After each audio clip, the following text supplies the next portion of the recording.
मतदाताओं को जानने का अधिकार है कि राजनीतिक दलों को चंदा कहां से मिल रहा है।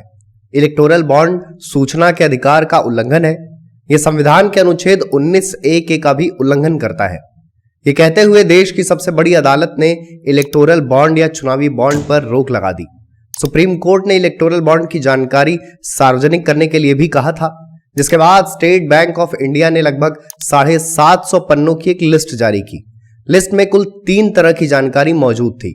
इलेक्टोरल बॉन्ड खरीदने वाली कंपनीज के नाम, बॉन्ड को कैश कराने वाले राजनीतिक दलों के नाम और रिडीम किया गया बॉन्ड अमाउंट।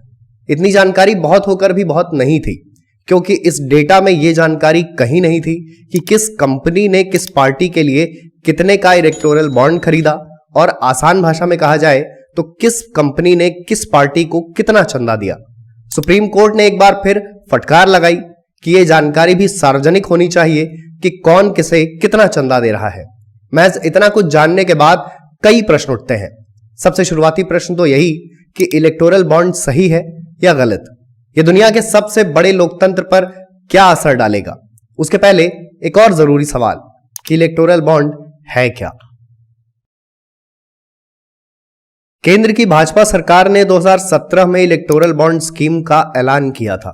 जनवरी 2018 में वित्त मंत्रालय के आर्थिक कार्य विभाग ने प्रेस रिलीज जारी की, जिसके बाद इलेक्टोरल बॉन्ड स्कीम लागू कर दी गई, जिस पर सुप्रीम कोर्ट ने हाल ही में रोक लगा दी। इलेक्टोरल बॉन्ड या चुनावी बॉन्ड राजनीतिक दलों को फंडिंग या चंदा देने का एक जरिया है।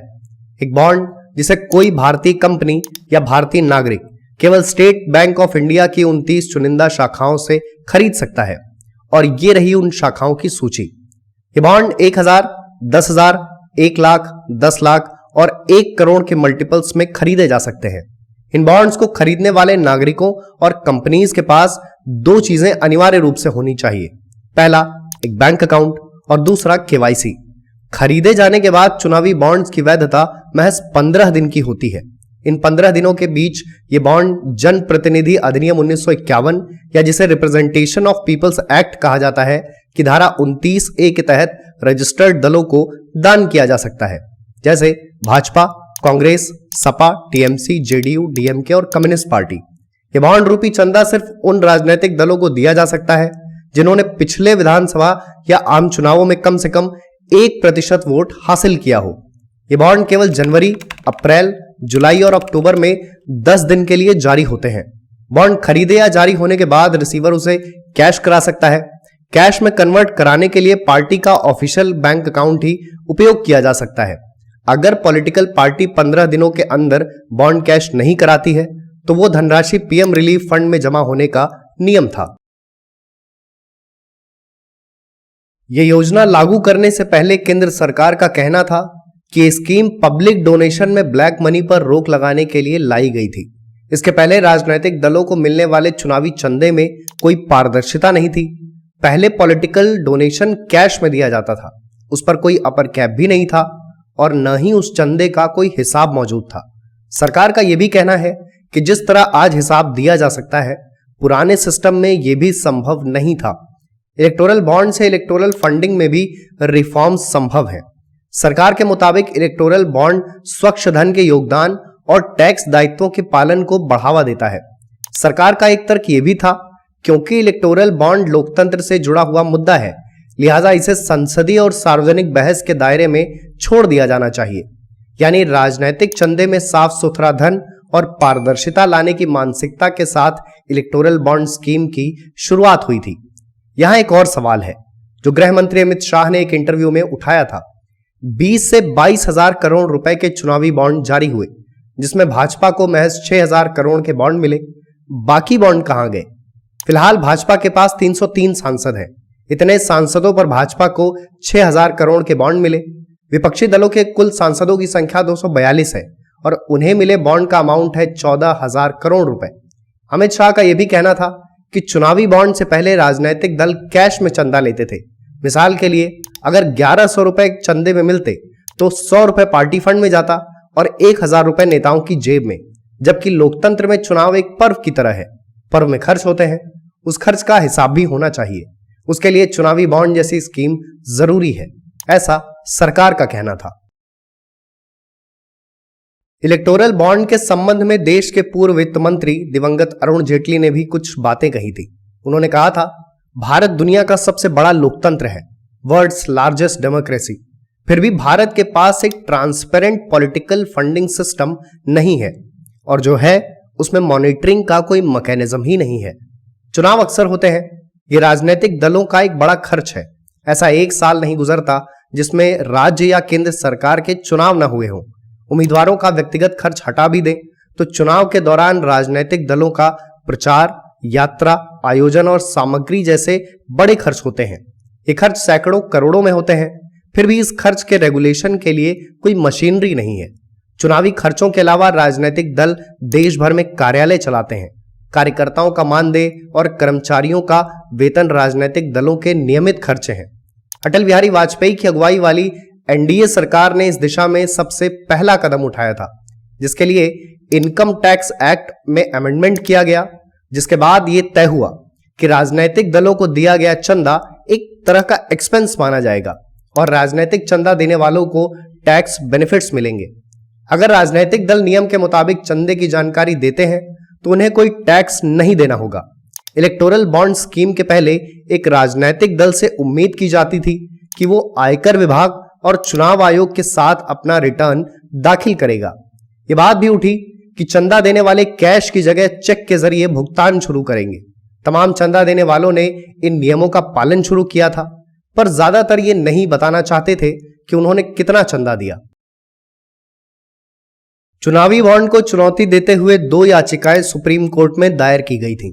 पहली 2017 में एसोसिएशन फॉर डेमोक्रेटिक रिफॉर्म्स और गैर लाभकारी संगठन कॉमन कॉज ने संयुक्त रूप से दायर की थी। दूसरी 2018 में भारतीय कम्युनिस्ट पार्टी मार्क्सवादी ने दायर की थी। याचिका में कई बातें कही गई थी। इलेक्टोरल बॉन्ड के लागू होने से देशी या विदेशी हर तरह की गुमनाम फंडिंग के फ्लडगेट्स खुल जाएंगे। बड़े पैमाने पर भ्रष्टाचार को लीगल कर दिया जाएगा। इलेक्टोरल बॉन्ड में चंदा देने वालों को गुमनाम रखना आम नागरिकों के सूचना के अधिकार का उल्लंघन करता है, जिसे बाद में सुप्रीम कोर्ट ने अभिव्यक्ति की आजादी का उल्लंघन भी माना था। एफसीआरए कानून में भी संशोधन किया गया था, जिससे विदेशी कंपनीज भी चंदा दे सकें। इससे एजेंडा ओरिएंटेड लॉबीइस्ट को भारत की डेमोक्रेसी में दखल देने का एक मौका मिल जाएगा।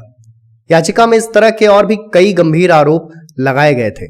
भारत के मुख्य न्यायाधीश डीवाई चंद्रचूड़ की अध्यक्षता वाली 5 सदस्यों की संवैधानिक पीठ ने इलेक्टोरल बॉन्ड स्कीम पर सुनवाई की थी, जिसमें justice Sanjiv Khanna, justice BR Gavai, justice JB Pardiwala और जस्टिस मनोज मिश्र शामिल थे। इलेक्टोरल बॉन्ड पर तत्काल प्रभाव से रोक लगाते हुए पीठ ने कहा था, काले धन पर अंकुश लगाने के उद्देश्य से सूचना के अधिकार का उल्लंघन उचित नहीं है। राजनीतिक दलों के द्वारा फंडिंग की जानकारी उजागर न करना उद्देश्य के विपरीत है। चुनावी बॉन्ड संविधान के अनुच्छेद 19A के यानी अभिव्यक्ति की स्वतंत्रता का भी उल्लंघन है। यह पूरी तरह असंवैधानिक है। इलेक्टोरल बॉन्ड स्कीम लागू करने के लिए सरकार ने इनकम टैक्स एक्ट और रिप्रेजेंटेशन ऑफ पीपल्स एक्ट की धारा 29C में बदलाव किया था। सुप्रीम कोर्ट ने उन संशोधनों को भी गलत माना था। सरकार ने इलेक्टोरल बॉन्ड स्कीम लागू करने के लिए और भी कई कानूनों में संशोधन किया था, जिसमें 2016 और 2017 का फाइनेंस एक्ट, 2013 का कंपनीज एक्ट, 2010 का foreign contribution regulation act, short में एफसीआरए एक्ट शामिल था। सुप्रीम कोर्ट की फटकार के बाद एसबीआई ने बताया था कि 1 अप्रैल 2019 से 15 फरवरी 2024 तक 22,217 करोड़ रुपए के इलेक्टोरल बॉन्ड्स खरीदे गए थे। सबसे ज्यादा चंदा हासिल करने वाली पार्टी थी भाजपा, 6,060 करोड़। दूसरे नंबर पर 1,609 करोड़ के साथ थी टीएमसी। तीसरे नंबर पर 1,421 करोड़ के साथ कांग्रेस। इनके अलावा बीआरएस को 1,214 करोड़, बीजेडी को 775 करोड़ और डीएमके को 639 करोड़ रुपए के चुनावी बॉन्ड मिले। सपा, बसपा, आरजेडी, जेडीयू, आप, शिवसेना जैसी पार्टीज को भी चंदा मिला। इलेक्टोरल बॉन्ड की खरीद में यह तो तय था कि कोई कंपनी या नागरिक 1,000, 10,000, 1 लाख, 10 लाख और 1 करोड़ के मल्टीपल्स में बॉन्ड खरीद सकता है, पर यह नहीं तय था कितने। इसका मतलब यह हुआ कि एक इंसान या एक कंपनी के चुनावी बॉन्ड खरीदने पर कोई अपर कैप नहीं था, वो कितने भी बॉन्ड खरीद सकता था। ये रही सबसे ज्यादा बॉन्ड खरीदकर राजनीतिक दलों को चंदा देने वाली कुछ कंपनीज की लिस्ट। इनमें लगभग 14 ऐसी कंपनीज हैं जिन पर ईडी कई बार छापेमारी कर चुकी है, जिसमें future gaming and hotel services private limited का नाम भी शामिल है। इलेक्टोरल बॉन्ड खरीदने वाली कुल 30 कंपनीज में 22 ऐसी हैं जिन्होंने राजनीतिक दलों के लिए 100 करोड़ से ज्यादा के बॉन्ड खरीदे। अब जरा बात कर लेते हैं उन कंपनीज की जिन्होंने बॉन्ड खरीदे और शक के दायरे में भी हैं। लिस्ट में पहला नाम है सबसे ज्यादा 1368 करोड़ के बॉन्ड खरीदने वाली future gaming and hotel services private limited का। सैंटियागो मार्टिन नाम के शख्स ने 1991 में कंपनी बनाई और 1000 कर्मचारियों के साथ फिलहाल इसकी 13 शाखाएं हैं। ये मेनली साउथ और नॉर्थ ईस्ट स्टेट्स में ऑपरेट करती है। 2022 में प्रवर्तन निदेशालय ने मनी लॉन्ड्रिंग केस में कंपनी पर कार्रवाई की और 409 करोड़ की संपत्ति जब्त की। ईडी ने 9 मार्च 2024 को तमिलनाडु में सैंटियागो मार्टिन के दामाद आधव अर्जुन से जुड़े ठिकानों पर छापेमारी की थी। ये कार्रवाई राज्य में गैर कानूनी तरीके से सैंड माइनिंग केस से जुड़े मनी लॉन्ड्रिंग मामले में हुई थी। मई 2019 में भी future gaming and hotel services private limited पर छापेमारी हुई। ठीक 1 साल बाद कंपनी ने इलेक्टोरल बॉन्ड खरीदे। 2 अप्रैल 2022 को एक बार फिर ईडी ने कंपनी पर छापा मारा। ठीक 5 दिन बाद 7 अप्रैल 2022 को कंपनी ने 100 करोड़ के चुनावी बॉन्ड खरीदे। ऐसा ही तमिलनाडु विधानसभा चुनाव के दौरान भी कंपनी ने कई बार बॉन्ड खरीदे। फिर आती है वो कंपनी जिसने 966 करोड़ के चुनावी बॉन्ड खरीदे, Megha engineering and infrastructure private limited. इसके मालिक तेलुगु बिजनेसमैन कृष्णा रेड्डी हैं। कंपनी से जुड़ी पहली जानकारी ही बेहद आश्चर्यजनक है। कंपनी ने 12 अप्रैल 2019 से इलेक्टोरल बॉन्ड खरीदने शुरू किए और एक ही दिन में 1 करोड़ की कीमत वाले कई बॉन्ड खरीद डाले। कंपनी ने 2019 से 2023 के बीच कई इलेक्टोरल बॉन्ड खरीदे। अक्टूबर 2019 में आयकर विभाग ने Megha engineering and infrastructure private limited पर रेड मारी, जिसमें हैदराबाद समेत अन्य जगहों पर मौजूद कंपनी के कई कार्यालयों पर छापेमारी की गई। फिर आती है हल्दिया इंजीनियरिंग लिमिटेड, जिसने 377 करोड़ के इलेक्टोरल बॉन्ड खरीदकर दान किए। 2020 में सीबीआई ने कंपनी पर कार्रवाई की। ऐसे ही Vedanta group company Talwandi Sabo power limited ने 400 करोड़ के चुनावी बॉन्ड खरीदे। ईडी ने 2022 में मनी लॉन्ड्रिंग मामले में कंपनी पर छापेमारी की थी। यशोदा सुपर स्पेशलिटी हॉस्पिटल ने 162 करोड़ का चुनावी बॉन्ड खरीदा था। इनकम टैक्स ने 2020 में कंपनी पर छापा मारा और 2021 में इसने इलेक्टोरल बॉन्ड खरीदे। इसके बाद आती है डीएलएफ कॉमर्शियल डेवलपर्स लिमिटेड। इस कंपनी ने कुल 130 करोड़ के चुनावी बॉन्ड खरीदे थे। 2019 में सीबीआई ने जमीन आवंटन अनियमितता को लेकर कंपनी पर कार्रवाई की। फिर 2023 में ईडी ने कंपनी के गुरुग्राम स्थित कार्यालयों पर छापा मारा। वो छापेमारी रियल स्टेट फर्म सुपरटेक से जुड़े एक केस के जांच के दौरान हुई थी। तो ये कुछ कंपनीज थी जिन पर सेंट्रल एजेंसीज ने छापा मारा था या एक्शन लिया, जिसके बाद इन्हें एक झटके में याद आ गया कि इलेक्टोरल बॉन्ड भी खरीदने हैं। इलेक्टोरल बॉन्ड पर सबसे पहला आरोप है कि वो पॉलिटिकल फंडिंग में पारदर्शिता पूरी तरह खत्म कर देंगे, जबकि इसकी शुरुआत ही पारदर्शिता लाने के लिए की गई थी। यह भी आरोप है कि इलेक्टोरल बॉन्ड से काले धन का प्रसार और मनी लॉन्ड्रिंग हो सकती है। दोनों आरोपों के लिए तर्क यह दिया गया था कि पहले तो बॉन्ड खरीदने वालों की पहचान गुप्त रखने से काला धन आ सकता है, क्योंकि बॉन्ड कई हाथों से गुजरते हैं, इसलिए उसका फायदा मनी लॉन्ड्रिंग के लिए भी उठाया जा सकता है। चुनावी बॉन्ड स्कीम लाने के लिए कई बड़े कानूनों में संशोधन किया गया था। इससे ऐसी शेल कंपनीज की संख्या बढ़ने की संभावना है जिन्हें सिर्फ राजनीतिक दलों को चंदा देने के उद्देश्य से बनाया जाता है। इकोनॉमिक टाइम्स की एक रिपोर्ट में सिलसिलेवार तरीके से बताया गया था कि इलेक्टोरल बॉन्ड का दुष्प्रभाव क्या क्या हो सकता है। जैसे electoral bonds can be used for any other purpose than elections because there is no one to ask how political parties are spending the donations and there is nothing in the scheme which connects the donations made to the participation in the electoral process. अगला point है, electoral bonds are opaque instruments that is not entirely anonymous because SBI is governed by the government, so the donations made to the opposition parties can be scrutinized. Then comes point in the form of a question. Electoral bond scheme gives anonymity to corporate donors, but citizens who are donating 2,000 rupees in cash will disclose their names. How ironical.